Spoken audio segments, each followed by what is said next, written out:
Two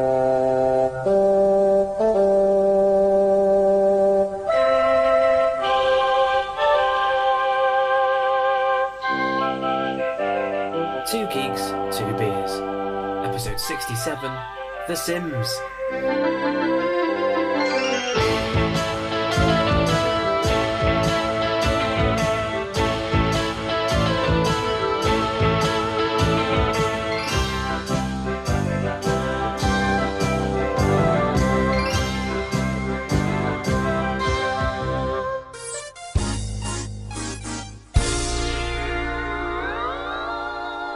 Well, hello and welcome to episode 67 of Two Geeks, Two Beers with me, Tom Eames, and my fellow geek keeping it on the lockdown, Morgan Jeffery.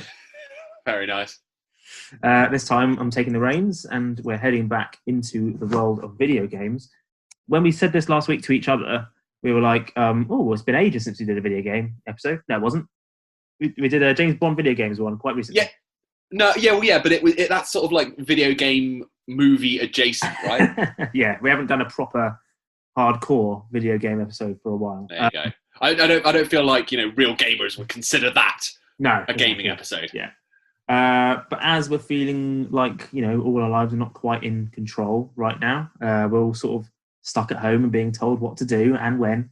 So clever, so clever. You could say that your life feels like a bit of a simulation, maybe. Oh, could you? Yeah. So, yeah. For this episode, we want to take you back to a time when S Club 7 ruled the charts. Harry Potter was still in just book form, and social media was writing down someone's address in a file of facts or some sort of shit. But, or as Tom likes to call it, paradise. It wasn't a file of facts. That's more 80s. Do you remember that it had those personal organizer, electronic organizer things? It had like a little stylus pen and all that kind of thing. Do you remember that? No, I didn't have one. I wasn't a nerd. I didn't have one, but they didn't exist. Sure, yeah. I remember my mate had one, and at the time it was like the height of cool. I was like, oh my god, he's got a stylus pen. Anyway, we are heading back to early 2000 and video game stalwart, The Sims. Not so much the entire Sims history, we'll be here all day, but specifically the first entry into the series. So, thoughts, memories about The Sims? None and none. I don't think. Well, this is good. This is good. I thought you played it. Not really. What a bit. But this will be good because this will all be brand new information for me. Yeah. But I sort of, much like with a Tamagotchi, I sort of toyed with The Sims. I played with it a little bit. I enjoyed the world building aspect. So yeah. I enjoyed. Did you build their house? I can't even remember. Yeah. You build a house and you design the people and you put them in the house, and that was the point at which I got bored. Yeah. Because actually going through their day-to-day lives, I was like, I'm bored. I'm short attention span. I can't bother with this. But I understand I'm in the minority. I understand it's quite popular. Yeah. Well, I would have been about 13, I think, when this came out. Which back then meant I had the brain of probably like a 7-year-old. Even, but like 13-year-olds now are quite switched on. Yeah. I feel like for us, you were still a child at 13, and So I remember having this game and just being absolutely obsessed with it, like being up into the really late hours on my family PC, it would have been at the time, and just playing The Sims. Even though nothing really happens in it, you just get lost in that world. I did that thing that most people would do if you had The Sims, which was make yourself or make your family, or maybe you and your friends at the time, and you'd make I tried to make the same house as we had, and I love that. But it's so true that only your imagination is limiting you. You can build anything, you can be anyone, and what everyone did on The Sims was build their own house and be themselves. Well, it's like in the American Office where Dwight, he's in Second Life and he just makes himself, and his fantasy is that he works at a paper company. It's just exactly the same thing. Yeah.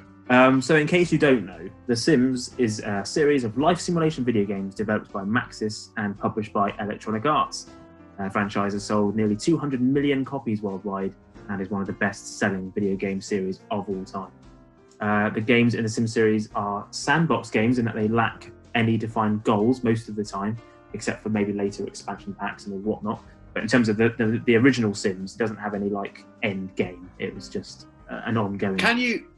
Can you complete The Sims? There's nothing to complete. There's no... There's nothing to complete? No. There are ways that it could technically end for reasons I'll get onto, but there's no like goal. There's right. No... So you can't even like do it well without. No, I mean, with the exception of like keep yourself and the other people in the game alive. Exactly. Yeah, exactly. There's no point system. There's no, So if you think about it, even now that's a bit funny.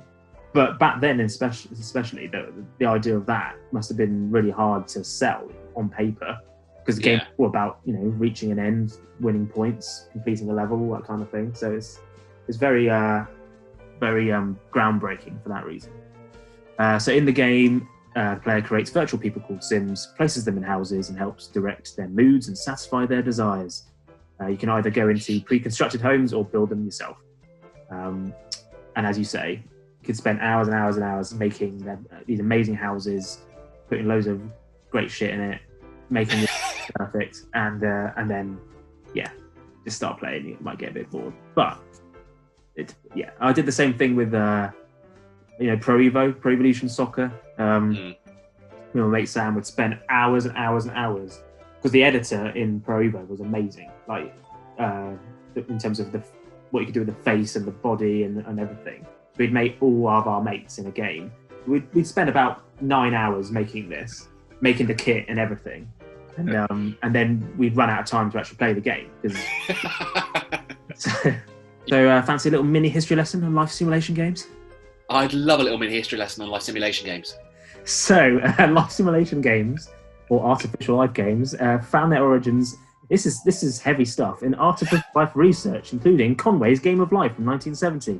But one of the first commercially viable artificial life games was Little Computer People in 1985 on the Commodore 64, that allowed players to type requests to characters living in a virtual house. So that, you could say, was the very first Sims-style game. It's not quite as catchy, Little Computer People. No. And then obviously in the 90s, you had artificial intelligence programming type stuff, including, like you say, the Tamagotchi. We all had one of those, or you really wanted one of those if you were a kid in the 90s. I fed mine, and I fed it too much, and it died. Oh dear. Do you have Tamagotchi fever? If you hang toys from pets, enjoy lasers and secret compartments, you've got it, and McDonald's has the cure. There's one keychain toy in every Happy Meal you buy at McDonald's. Now you know, and knowing is half the battle. Did somebody say McDonald's? But it was weird though, wasn't it? That it wasn't a thing that you turned off. Even though you turned it off, it was still living inside your... It was bizarre, the idea of that back then, as a kid, trying to work that one out. Yeah. Even now that's odd though, isn't it? Even now, if you think about it, it's like if you had a game, even The Sims, if you turned The Sims off, they were still living in The Sims while you were doing something else. It paused it. Couldn't actually, you couldn't actually, you would step away from the Tamagotchi, but you couldn't actually stop it. No. You couldn't turn it off. No. Slightly unsettling. So a little bit of backstory about The Sims in general. So game designer Will Wright was inspired to create a virtual dollhouse after losing his home in the Oakland firestorm of 1991, and he had to rebuild his life because of it. Replacing he lost everything. Yeah. He had to rebuild his life, and his first thought was, I wonder if I could do this in a video game. No, you got bigger things to worry about, Will. I mean, what are you thinking? Will was already part of the team that made SimCity, so he was already in that world. It wasn't a completely Will, I mean, come on, man. I bet his family's like, Will, we need to find somewhere to live, and he's like, yeah, but I've got this great idea for a game. I've got algorithms in my head. He was right in the end. I bet he presumably became a millionaire, but I bet, like, in the short term, probably seemed like it wasn't the greatest move from Will at the time. No, not really. But, whilst replacing his home and his other possessions, it made him think about adapting that life experience into a game, obviously. And when Wright initially took his ideas to the Maxis board of directors, they were sceptical and gave little support for financing of the game. Well, were they not fans of Little Computer People? Maybe he didn't know about the word. He was like, you're dissing my idea, you're joking. If you've not played Little Computer People on the Commodore 64, it was a classic.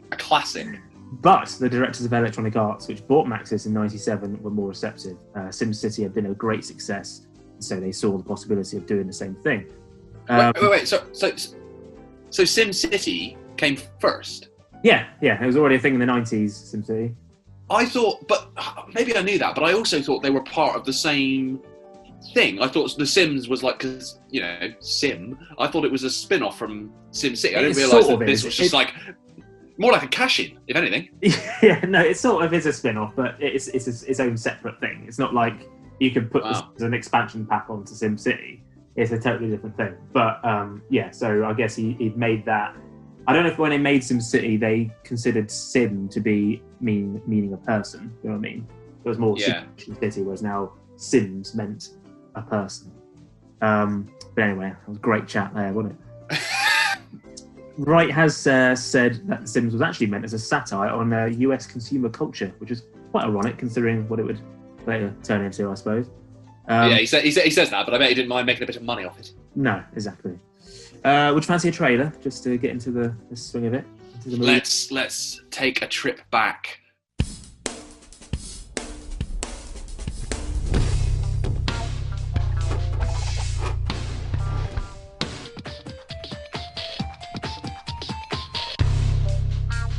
I remember watching that, again, that would have come out in the year 2000. It might have even come out in 1999, that trailer. And back then, you didn't have YouTube. You didn't watch trailers on things like that. You only got trailers like that on another game that you bought. So, like, I think I must have had an EA Sports game. Like, I was obsessed with the NHL game back then. And so it was probably on that. And I remember watching that and just thinking, living in the future, boys. This is because it just looks so out of nothing like anything else. It was incredible. Yeah. But even now, that looks good, right? I mean, it looks similar to Roller Coaster Tycoon type thing, right? Yeah, I mean, the character designs have dated a little, but particularly the backgrounds and the surroundings and the house design still hold up. Yeah. So however many years later, 2 decades later. The structure of the game is actually, an agent-based artificial life program, which means I did know that actually. You did know that? No, of course I fucking didn't know. For the layman, that essentially means that the presentation of the game's artificial intelligence is advanced in that the Sims will respond to outside conditions independently, so they will just do stuff without you doing it. However, there are certain actions that you need the player's intervention to do stuff. So getting jobs and things like that, you need to tell them to do it. Whereas other to what degree are they kind of self-sufficient? So if you leave them and you don't give them any direction, will they just sort of like shit themselves? Or I think they, from what I can remember, they did at the very least go to the toilet and eat food. I might be wrong. Right. I might not be remembering that right, but I'm pretty sure the basics they would do themselves. Yeah. But in terms of like finding jobs and getting relationships and all that kind of stuff, they would need a little bit of help in that regard. So neighbours would just turn up to the house and ding dong, and then they could interact without you doing anything. But I think this sort of thing changed in later games. I think it probably got more, the AI probably improved with each game, but in the original one at least, you had to get involved in certain aspects.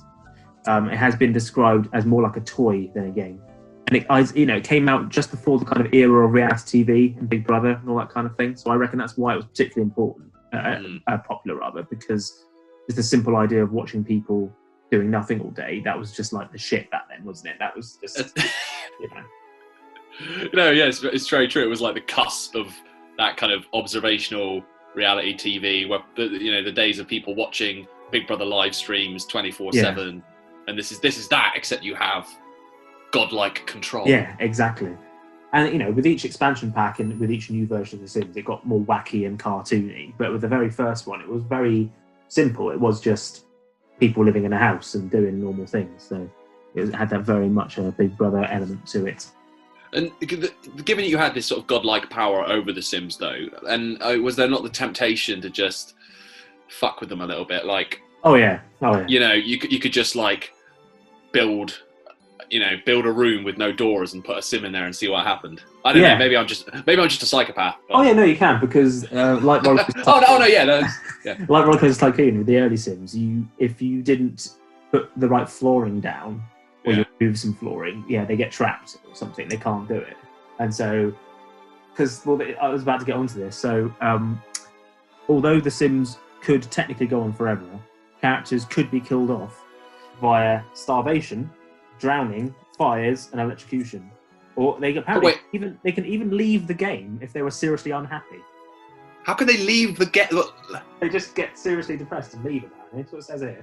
But where do they go? Where do they go? The whole world is the game. I guess they get like a Incredible Hulk type bunion. What was that thing? A bunion. What was it called? We looked at it. It's like a knapsack. Well, we'll call it a knapsack. It wasn't that, but yeah. So maybe they get one of those and walk off into the sunset. I mean, to be fair, David Banner did a walk and he probably did get a bunion or two. He was called David Banyan in another episode. That's why I'm calling it that. Remember? David Banyan's bunion. Yeah. But no, I'm sorry. I'm just going through a bit of a crisis, thinking about where do Sims go when they leave the game? Do they cease to exist? Simulation heaven. Yeah, it's quite deep. Also, I don't understand how they can starve when you said they feed themselves. Well, they can, but I suppose if you lock them in a room, or if you don't put a fridge in or something, then they will just starve because they're stupid. Right. They couldn't order takeout or anything like that. Well, they could, but I think you had to tell them to do it. Right. So there are a list of limitations in the original version of The Sims. Most notably that while newborn babies do eventually become children, they will then never grow up to become adults without expansion packs or hacks. So they just sort of stay children forever if you just had the original Sims and didn't do anything else with it. Also, adult Sims never age or die of old age in the original Sims. And there is also no concept of weekends. So for some reason they just... What is a weekend? Yeah. For example, adults and children are expected to go to work and attend school every day. So there's no weekend element in the original Sims. This sounds hideous. This sounds like children never age. You never die. You never get the sweet release of death, and you work every single day. This is like a virtual dystopia. It's horrific. Adults receive a warning if they miss one day of work, but they are fired if they miss work for 2 consecutive days. Jesus! Children can study at home to keep their school grades up, but if their grades drop too far, they will be sent to military school and will never be... This is like... I reckon this guy losing his house left a psychological mark upon him, and he was taken. This is what he really wanted. This is what it was really about. He wanted to sort of take out his emotional turmoil on these virtual people, on these little computer people. Also, here we go. Sims also have pathfinding issues, such as not being able to walk past chairs, walking on paved or carpeted surfaces, even if it means taking the long way, and getting stuck in doorways if another Sim is coming in and out of the opposite direction. So it's a bit of a awkward. Yeah. What do you mean? What do you mean they can't walk past chairs? Like they have to sit down? If it's like I can't resist a chair, I have to sit in it. I think if the chair is positioned on a certain way, they can't. They get stuck in that. Like they can't maneuver around the chair. Yeah. The player must make decisions about time spent on fulfilling the needs of the Sims. These are so when you clicked on your Sim, their little head will pop up. And it will have all these different actions. And at the bottom screen, you had a list of their different emotions and things. And those were hunger, social, fun, comfort, hygiene, bladder, room, and energy. So, for instance, if you go into a room which was shit, it didn't have any nice things in it, it would go red instantly. Whereas if you then walked into a nice room, it would go green. Green is good. Whereas obviously if you need a piss, then bladder will go to red. He's hungry. If he's bored, all that kind of stuff. So you need to constantly try and keep it as green as you can. So there was like a goal in that respect, but they never die unless you kill them off because you're sick. If the simulated humans do not perform the proper amount of maintenance, they will sicken and die. I love the word sicken. I hear the word sicken enough. Yeah. Where did you find that? Sicken. I think this is the Sims Wikia. I have rewritten it myself a little bit, but I like keeping in words like that. Not fulfilling these needs has other negative side effects. For example, if a Sim has lowered their energy need, they will pass out where they stand.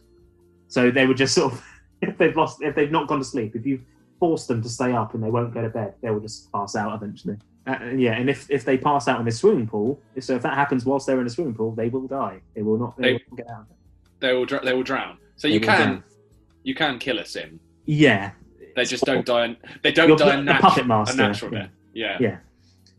Sims need to have fun. If they don't, the fun level bar eventually lowers and they become depressed. But however depressed they become, they are unable to commit suicide. They are not programmed to do so. So, yeah. Really bleak, this. Yeah, it's really bleak. I never felt it was bleak. It's only reading it back now. It's like, Oh dear. They are, however, able to be nasty to other Sim characters by insulting them, slapping them, and even attacking them. This has more to do with their relationship score than their mood.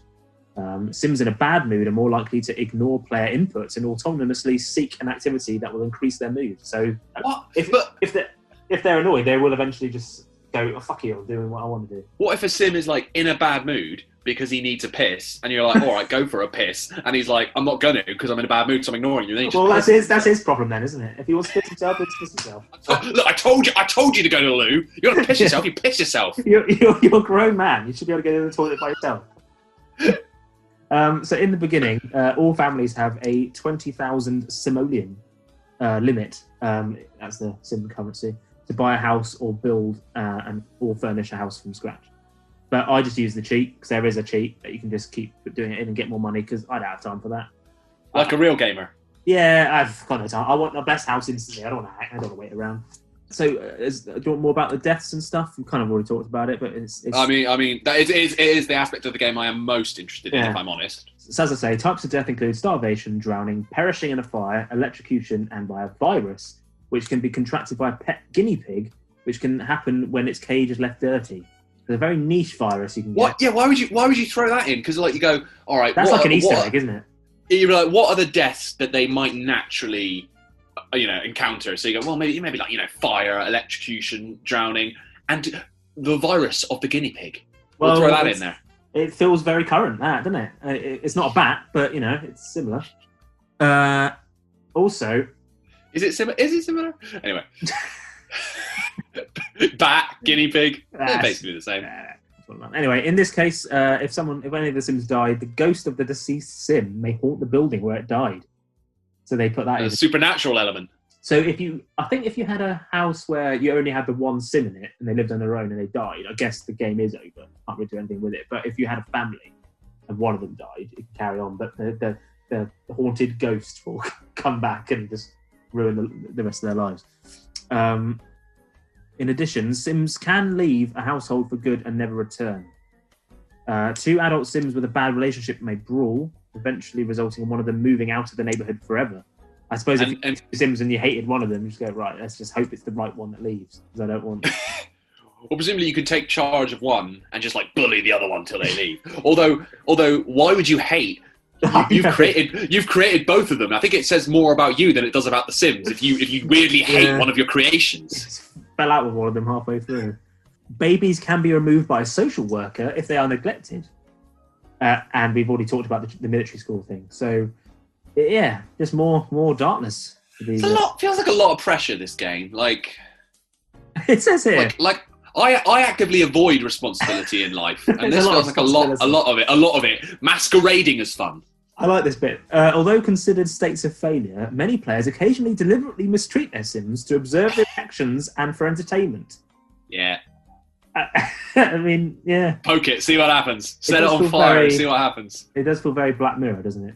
This whole thing. What was that one with John Hamm? That one that they did where... White Christmas. Yeah, where they made a simulation version of you and you're stuck in there for ages as punishment or something. Woohoo is an interaction in the Sims series, starting from The Sims 2. So technically this isn't part of this one, but I wanted to bring it up because it's still... When else am I going to talk about it? So... It's a euphemism for sex, obviously. Now, so could you not shag in the Sims? So there was no woohoo in The Sims. It was introduced in Live and Large, which we'll get onto. It was the first expansion pack of The Sims. So they released an expansion pack. Yeah. With a specific purpose of allowing Sims to bang. Yeah. So Sims in the first one can play in bed as an illusion and a precursor to woohoo. But from Sims 2 onwards, woohoo interactions can be carried out between two Sims, regardless of gender, that have to be romantically interested in each other first. So during the woohoo, firework effects will appear, along with bouncy effects in The Sims 2 or heart effects in The Sims 3 and 4. And then eventually it'll give you the try for baby action, if you want to go that far. So, yeah. Well, but hang on, how did they make babies before woohoo? Good point. Did they just appear? Maybe that was from Live and Large onwards. I think that was an option after that. It wasn't called woohoo. It was just play in bed, and I think it was just Yeah. I'm pretty sure that play in bed doesn't result in babies. I don't know a lot, but I'm pretty sure.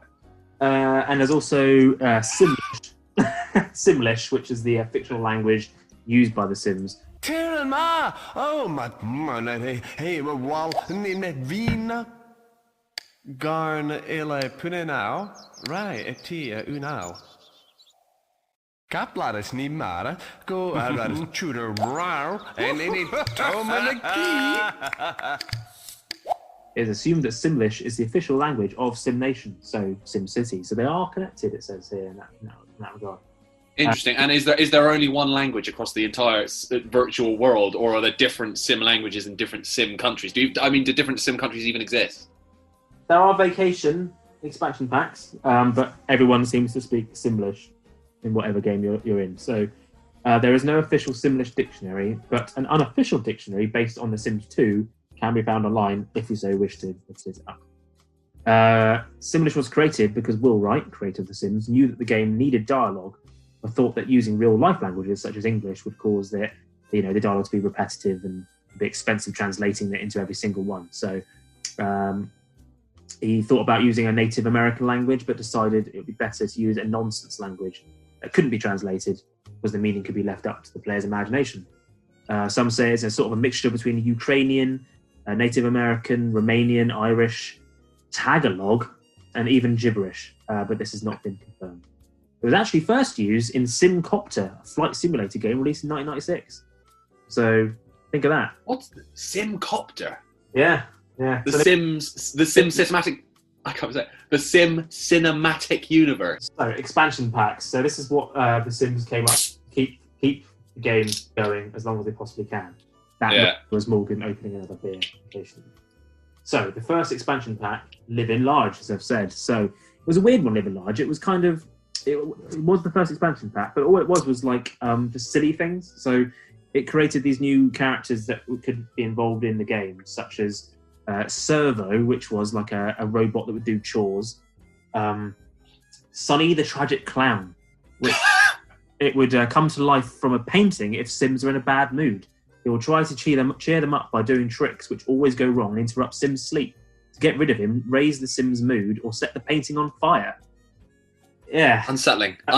So this, they were like, what do we want for this expansion pack? And they were like, well, shagging, obviously, that's a given. Yeah. A robot butler and a terrifying clown. That's not it. The Grim Reaper was also introduced. Yeah, well, that would have been next on my list. They will come to fetch a Sim's soul if they die. If he is feeling generous, you can make any living Sims plea with him and play rock, paper, scissors with him to bring back the dead Sim. So there you go. Santa Claus is also the game. If a Sim prepares a plate of cookies near a Christmas tree and a fireplace, Santa Claus might visit and leave presents under the tree. And there was also a genie. If a Sim rubs a magic lamp, a genie would appear and grant them a wish with good or bad consequences. Plus, there's a lot of other new things you could buy, like a telescope and a lamp and a crystal ball. So it was all those kind of mystic type stuff. So it wasn't much new because this was the first expansion pack, but you still had to pay good money to have just those things. But you wanted it because you wanted more. It's very early precursors, all the way that games work now, with all the add-ons you have to buy and loot boxes and all that kind of stuff. This is like a very early version of that, but at least you've got relatively decent content. Next up was House Party, which was, again, nothing much new, but it added new things like a DJ booth and dance floors and bubble bars and all that kind of stuff. And it had... all the things you need for a great party. A DJ booth, a dance floor, bubble bath. It's like, do you know what that is? That's your idea of a good night. Like, as you get out, it's like DJ booth, dance floor, then you hit 30 and it's like bubble bath. But they had other NPC characters, entertainers. So if you bought a large cake, hidden inside the cake was a party dancer. They are sexy, both male and female. But if a kid is at home, a gorilla will appear instead. They will flirt with your Sims, married or single. So well, the gorillas will. I don't think the gorilla did, but the party dancer did. Greenbeard the Ghost, have a creative Sim tell a good story around the campfire and a ghost might appear. There's also a mime. If you throw a bad party, the mime is here to crash and try to make it better. But beware of his hands as he will steal items from your home. caterer. You can hire a caterer to keep the plates full at the debutante ball. And then finally, Drew Carey. Drew Carey will appear if you're throwing a great party. He'll just come to your home limousine. If it's a particularly good party, Drew Carey will show. I know, of all the people. Very strange. Drew Carey. But the thing is, people in the UK, I must have had that as a game. I wouldn't know who the fuck Drew Carey was. No, I mean, I'm not. I think a lot of people listening to this now won't know who the fuck Drew Carey was. Drew Carey, what is he, like the American Jonathan Ross? I guess. Yeah, he did his songs anyway, and the Carey show and all that kind of stuff. Dr. Seuss inspired pickup lines. Come home with me. I'm not scary. I'm really rich. I'm Drew Carey. I love that idea. Drew's here. Of course he's here. It's a lit party. Of course Drew's showed up. So if they had a UK version, would Clive Anderson show up? No, that's only if it's a really bad party. Clive Anderson shows up and you go, guys, we need to really up our game. Clive's here. Sorry, if Clive Anderson turned up to my party, I'd be knowing I'd have a great time. I mean, I'd walk out like the Bee Gees. So, next up, Hot Date. So, Hot Date introduced community locks to the series for the first time. So this was the first time where players were able to play their Sims on places other than their home. So you could go to other Sims homes and downtown sub-neighbourhoods. So you could go downtown and watch cinema and go to bars and all that kind of stuff. So this is like the first proper expansion pack. Yeah. Before that was just additional stuff, but this was the first time where you could get a taxi and go somewhere else. It did have a few other NPCs. This is my favourite. I think with each expansion pack, the best bit is the NPC characters. I just want to say I'd kill for that expansion pack right now to be able to actually leave my house and get a taxi and go somewhere. That'd be nice. Oh yeah, those were the days, weren't they? That was good. First up, Miss Crumplebottom was in this game.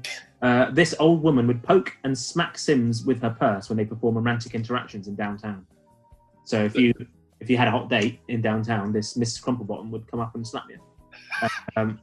There was a few other things, but the only other interesting one is Claire the Bear, who would come to the Sims houses and raid the trash can.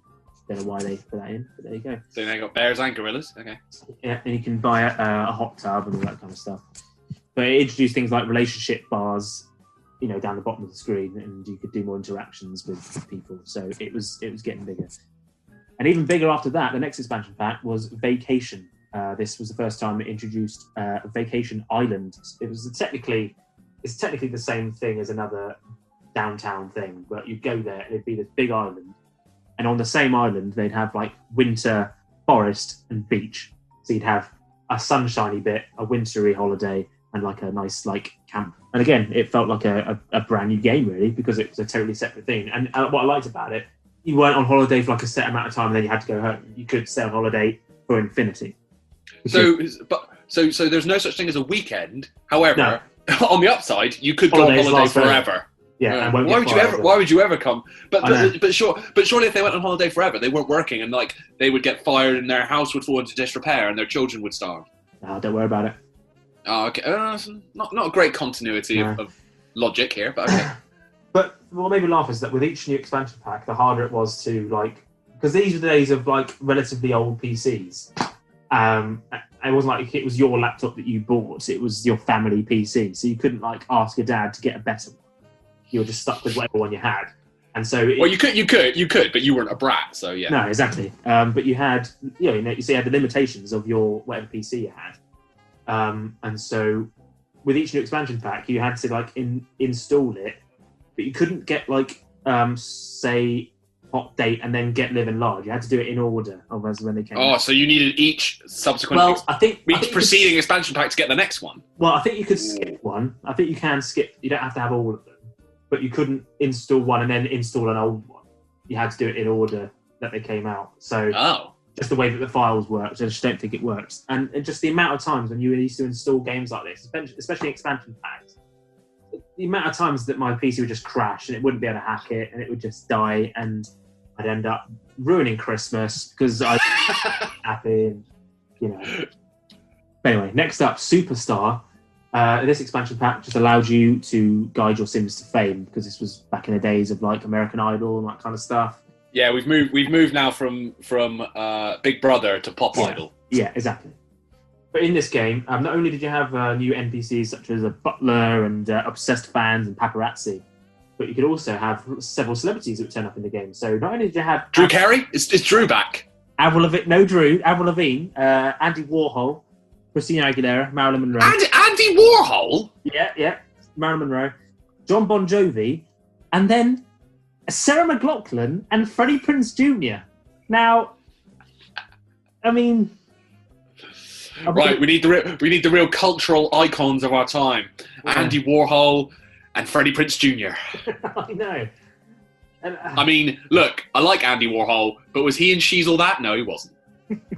And after that, the final one was probably the worst one, to be honest. Making Magic, which was just an expansion pack full of spells and charms and magic and all that kind of stuff.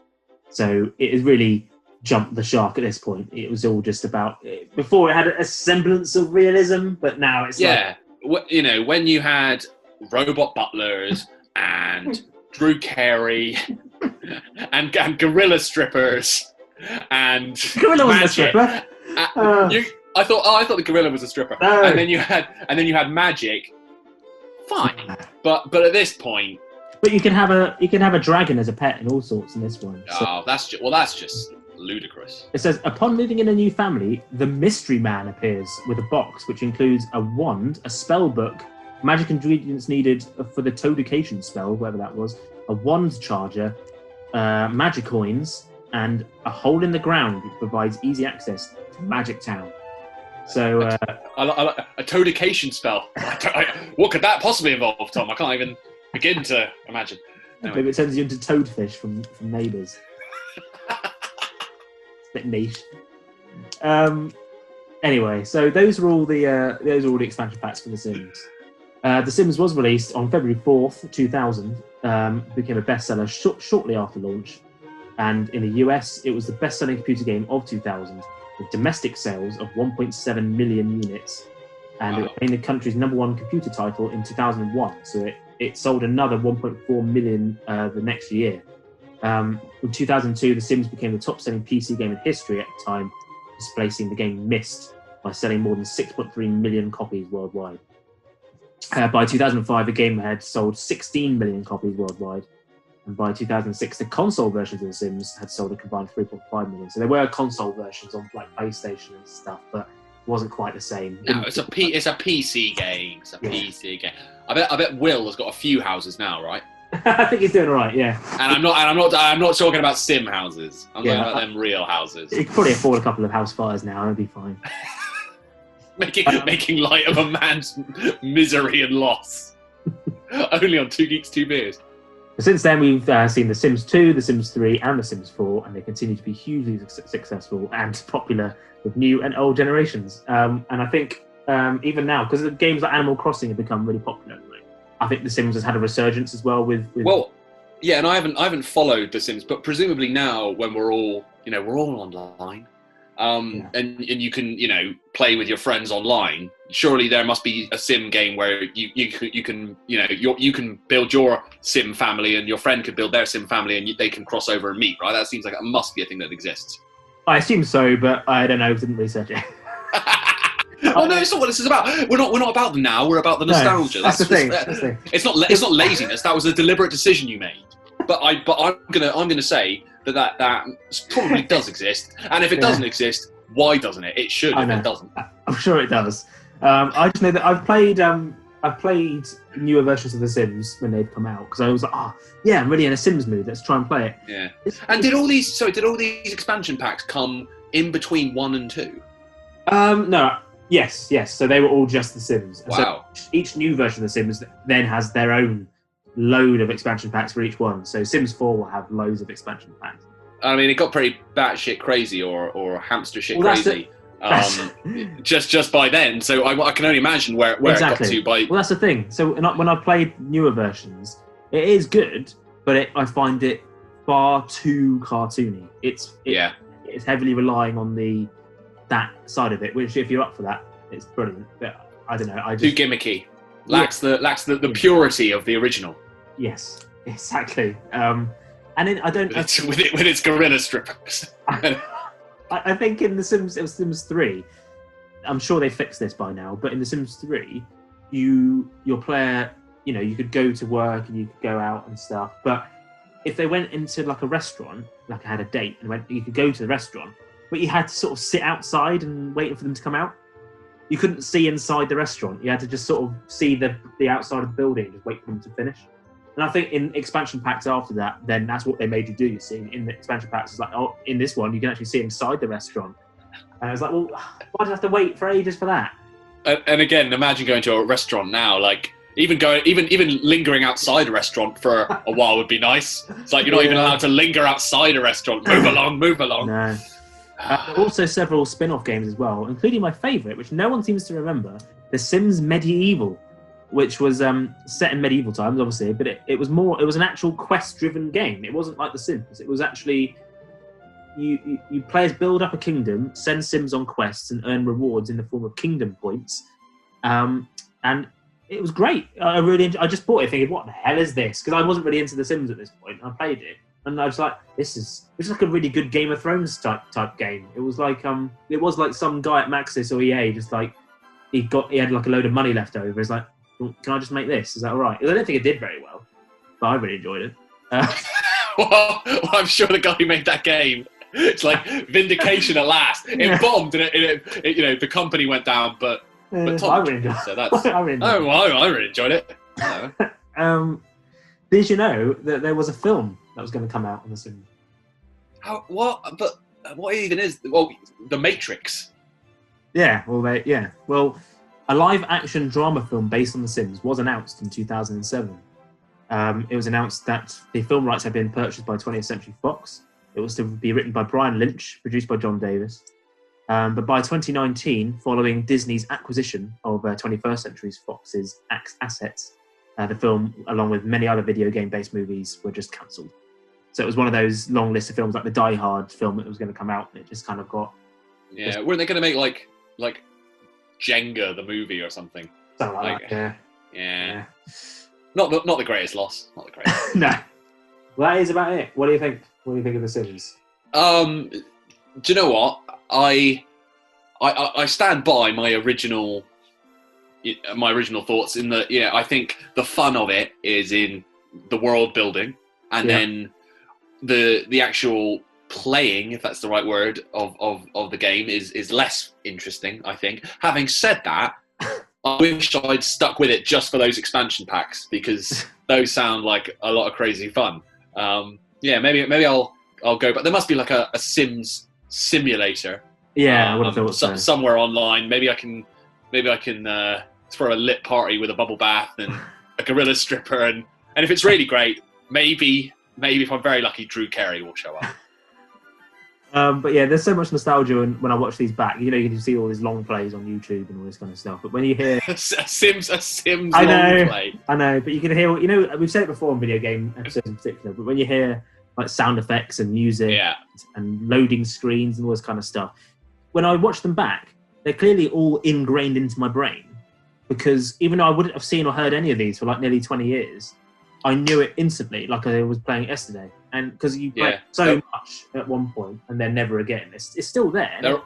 They're all stuck in there in place of any like useful information, like no foreign language or knowledge of geography, but the Sim sound effects are in there. It's all in there. Well, that freaks me out a bit, because I've said it before, how like all that stuff is in your brain somewhere, but you need something to get it out. You need something to access it. So all your memories are in there. You just if you don't write it down or record it, you've lost it forever. But it is in there. Because as soon as you see it or hear it, you go, oh yeah, I remember that. I don't know. That's another episode entirely. That's another podcast in its entirety. Memories of Tom and Morgan. Anyway, so that is about it for The Sims. Done and dusted. If you fancy some more nonsensical ramblings about random pop culture, then listen back to all 66 previous episodes at 2geeks2beers.com.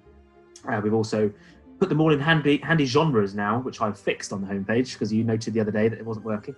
But it is now all working. So if you want to look at what episodes are on TV or film or video games and so on, it's all on there in handy list form.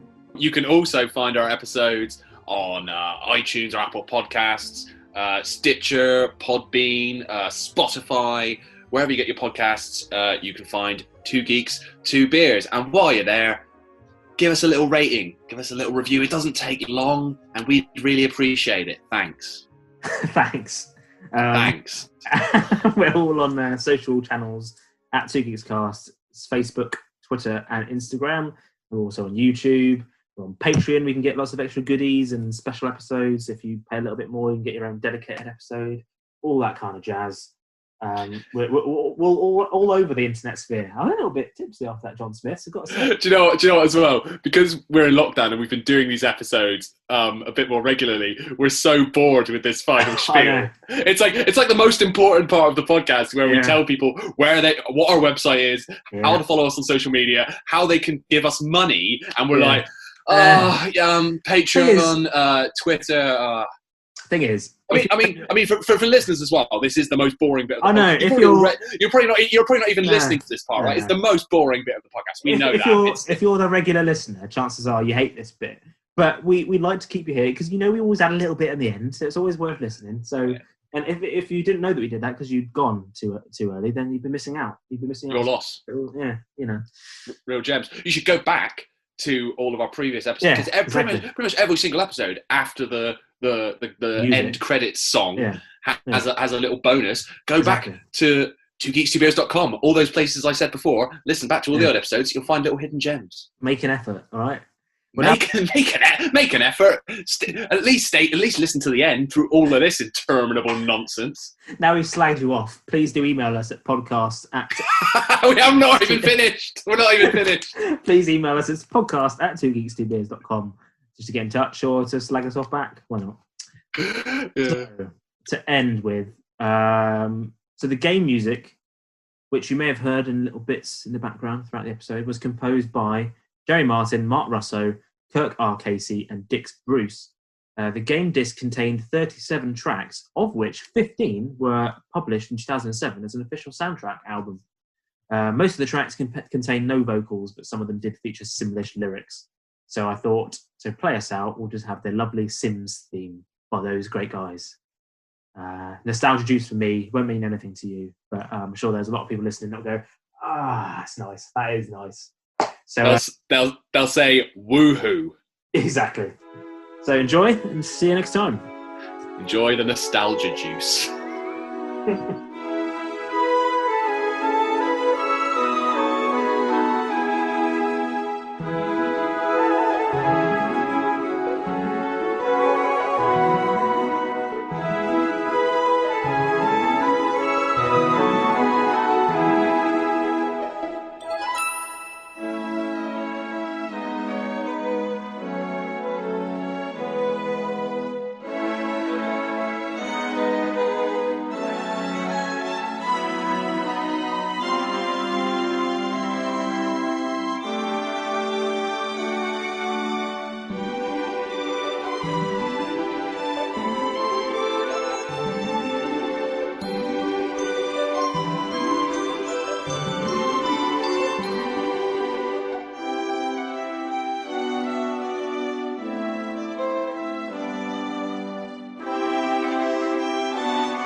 So this is fascinating. The joy of having Bluetooth headphones is I can go get another beer while you keep talking. So I am listening. I am listening. I'm just gonna. You haven't just got bored and walked off.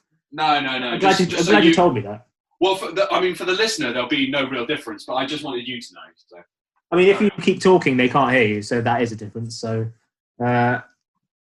you just got to hope you don't say anything brilliant whilst you're over there, because they won't be able to hear you.